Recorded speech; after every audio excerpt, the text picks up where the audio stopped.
মাঝে মাঝে আল্লাহ আমাদেরকে দুঃখ কষ্ট দিয়ে পরীক্ষা করতে চান, এগুলো আমাদের জন্য খারাপ নয়। এই দুঃখ কষ্ট বিপদ আমাদের কোমরকে সোজা করে, আমাদের পায়ের মাটিকে শক্ত করে, চিল্লায় বলেন ঠিক কিনা? প্রতিকূল পরিবেশে কিভাবে বাঁচতে হয় এই দুঃখ কষ্ট আমাদেরকে শিখায়। এজন্য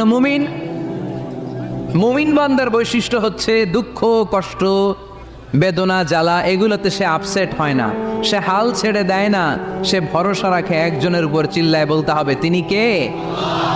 কারণ মুমিন জানে রাত্রি যত গভীর হয় অন্ধকার তমানিসা ভেদ করে সুবহে সাদিক হয়।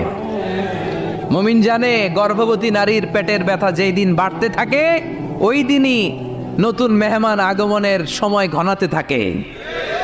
মুমিন জানে তার জীবনে দুঃখ কষ্ট বিপদ যত বাড়তে থাকে সুখের দিন কাছে আসতে থাকে। এজন্য মুমিনের হারাবার কিছু নেই। ফা ইন্না মাআল উসরি ইসরা, ইন্না মাআল